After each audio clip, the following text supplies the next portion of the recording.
Welcome back to our channel again. Today, we are looking into an interesting chapter of history, the Berlin Conference of 1884, where the European powers got together to carve up Africa like a giant pizza and shared it amongst themselves. We are talking about the infamous Europe Scramble for Africa.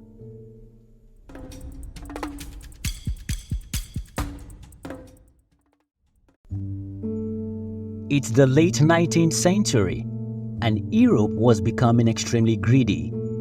They want land, resources, and power. And where do they look? Africa, the only continent at the moment that was believed to be backward and uncivilized.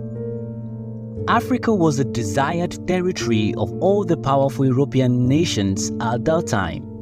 So, they all wanted a piece of the pie. In order to avoid fighting over it like a bunch of squabbling kids, they decided to hold a roundtable discussion in Berlin, Germany in 1884.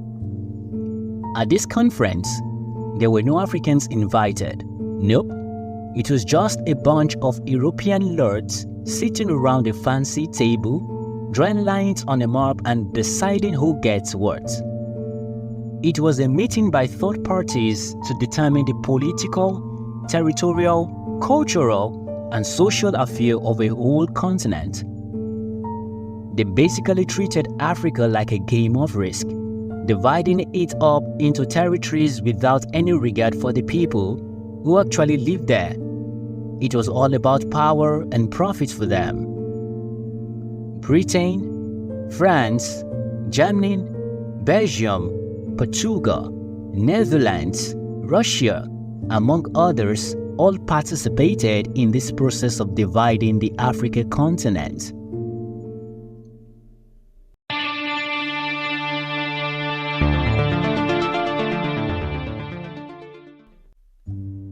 Before 1884, series of events set the stage for the scramble for Africa. Let's look back a bit and take a look at how it all unfolded. It all began with the European exploration of Africa in the 19th century. They were fueled by curiosity and a desire for adventure. They began to venture into the unknown depths of the African continent. As they explored, they discovered the vast riches and natural resources such as gold, diamonds, oil, ivory, among others that Africa had to offer. This realization of Africa's richness sparked trade interest in the heart of European traders and merchants who saw an opportunity for profit. As a result, the influx of Europeans into the African continent increased day by day. But as more Europeans set their sights on Africa, tensions started to rise among the European powers. They began competing for control of key territories and trading posts along the African coast. This competition intensified with the rise of imperialism, which is the idea that European nations had the right to colonize and dominate other parts of the world. And what better place to colonize than Africa? With its abundance of resources and relatively weak indigenous powers. The interest of more European nations in Africa led to conflict among them. At the point, many African tribes were also fiercely fighting against imperialism and colonialism. So, many of these world powers had two battles to fight. Eventually, the European powers realized that if they kept fighting amongst themselves, it would only lead to chaos and bloodshed. So they decided to come together and deal with their differences at the Berlin Conference of 1884.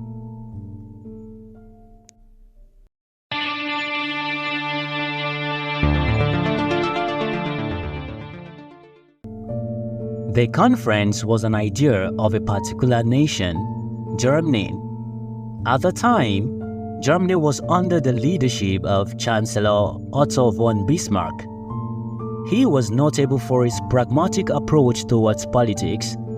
He prioritized the pursuit of power and national interest above all else. In 1884, Bismarck proposed the idea of a conference where the European powers could come together to peacefully resolve their disputes over Africa. His goal was to establish a framework for colonial expansion that would minimize the risk of conflict among European nations. This was the birth of the infamous Berlin Conference of 1884. The conference held in Berlin between November 1884 and February 1885, and it was attended by representatives from 14 European countries, including the USA.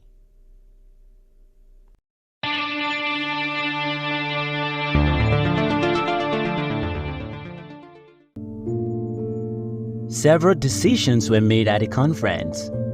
Many of these decisions shaped the history and future of the African continent. Some of the key decisions made at the conference include the recognition of free trade in Congo and Niger River basins for all European countries. So, they solved a possible conflict on trade routes and their access to resources with this. The European nations also agreed to accept and recognize any territorial claims that any of the nations make in Africa as long as they were effectively occupied and administered. As a result, colonial borders were set up without consideration for ethnic and cultural divisions within Africa. The major world powers of the period were assigned control over certain territories in Africa. These powers and their colonies include Britain, who was given control over areas such as present-day Nigeria, Kenya, Uganda, and South Africa.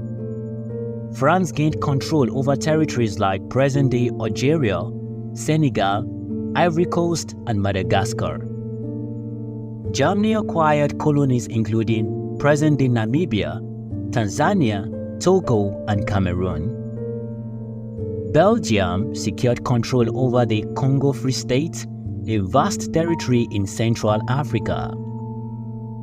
Portugal retained colonies such as Angola, Mozambique, and Guinea-Bissau.